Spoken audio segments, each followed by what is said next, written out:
Jim Stuckey joining us. Jim, good morning. Hey, DA, how are you doing? Man, I'm doing great. Thanks so much for joining us. And I think about you a lot around the holidays because when we've had you on in the past, you've talked about how great it is that you have been getting healthy with Nutrisystem. This is a time of year where everybody's eating a little bit too much. So how you feeling? How you looking right now? I am doing good. You know, I'm probably 226. Try to keep it around 224. But I have been into some of the sweets that they keep bringing by my office. But after listening to you right now, I'm just so glad that I'm driving around in my car on Kiowa Island in Charleston instead of trying to come in that door when you're trying to get your work done. Well, that is good to hear, Jim. You know, Clemson is back into the national championship playoff picture. They're going to take on Alabama in their first matchup in the college football playoff. What is your thoughts on Bama versus Clemson Part 3? You know what? I think it's another great heavyweight title fight, DA, that these two teams have been at the top of the spectrum of the college football world now for the last 3 years, and I look for another great battle. I look for a close game. I know Alabama has been battling some injuries on their defensive side, but I think they expect to have most people healthy. And Clemson, like Coach Sweeney says, Dabo, we don't replace, we just reload. And that was evident this year as everybody thought we'd have a drop-off with Deshaun leaving and so many other talented people that he's brought them back, and it's a belief system. So we're ranked number 1 right now, and looking forward to another great battle. I think it'll be close, and do not think it'll be as high scoring as in the past, but I still think it'll be somewhere around 21-17, 24-21, Clemson on top, of course. He was a first-team All-American at Clemson. Jim Stuckey joining us here on the show. What does it say about the program, as you just alluded to, that they could lose Deshaun Watson, who was the heart and soul, obviously, and leader of that team? What does it say that they can lose that guy and still be the number 1 seed in the college football playoff going into this year? You know what? I think that's just a tribute to Dabo, his coaching staff, and what they've done and the type of players that he's recruiting. He keeps filling that pipeline of young, talented individuals, and they buy into his program, what he's doing. And it's just incredible that he's been able to have this sustainability going forward. And again, he has some veteran leadership, along with some young guys who have really made some positive impacts.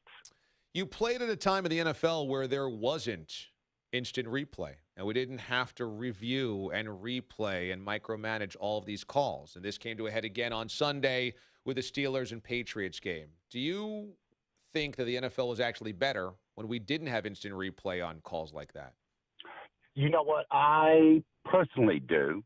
I think it's taken so much of the human factor out of the game, and we're analyzing every single frame on the television of like when they scored and thought they had scored Pittsburgh at the very end down there on the goal line. And, I mean, to the nth degree, I would like for us not to be able to do that or have certain rules in place from the NFL committee on rules and everything that you're only able to do this in certain times, and just shorten it a little bit. I mean, it's incredible how we just watch, and every play is reviewable and everything. And I think it certainly takes away the momentum when you're an offensive team going down and doing that. So I'd at least have a time limit on it. But I would like to see some of this put to the wayside. Did you think that was a catch? Did you think that was a touchdown and the Steelers should have won that game? Yes, I did. It's hard but not I'm a Steelers fan, too. Oh, I didn't realize that. No, well, if I don't have a dog in the fight, and I tell you, I have been fortunate to play in Mario Lemieux's golf tournament for his foundation up in Pittsburgh, and gotten to meet Ben Roethlisberger on quite a few occasions and everything. And I'm a fan of his, and I love their toughness up there. And I've been fortunate enough to meet Coach Tomlin on a couple of occasions when he's been down here at Kiowa Island. So I've gotten to be friends with them, and I like their style of play. Is Mike Tomlin the same when he's hanging out playing golf with you as he is on the sidelines or at the podium where, I mean, he seems so intense all the time? You know what? And he is, but it's fun golf. It's fun, and I think it's a time when he gets to relax. And he's been down with Rondé Barber and Raheem Morris, who used to coach with him. So they all coached together, I guess, down in Tampa Bay, and Rondé was playing, so he would bring him up here, and we'd get together with Dan Marino, and it was just a good, fun time.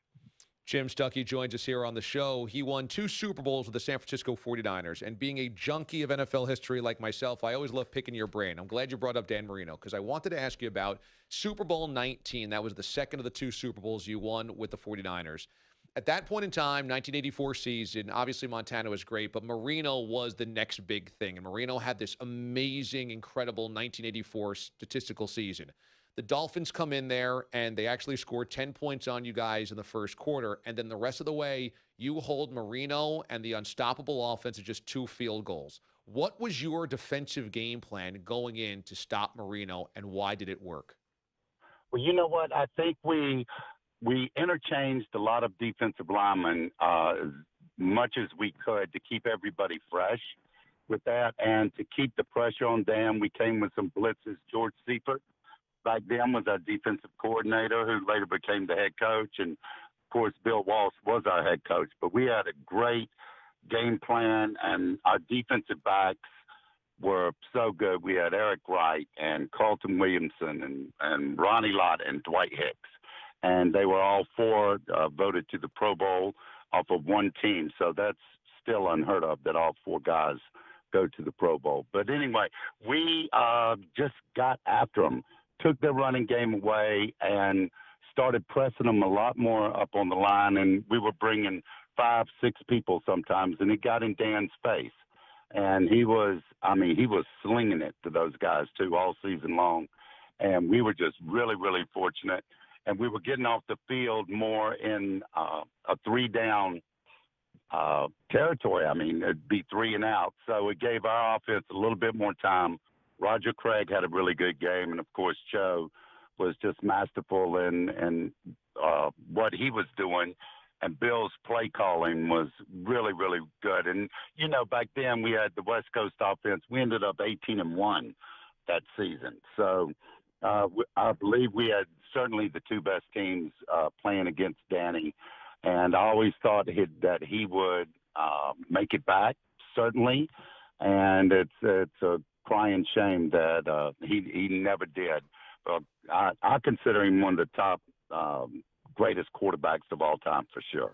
You know, it's interesting because this year we have the Minnesota Vikings, and they could end up playing at home in the Super Bowl if they get that far. The game this year is going to be hosted by Minnesota.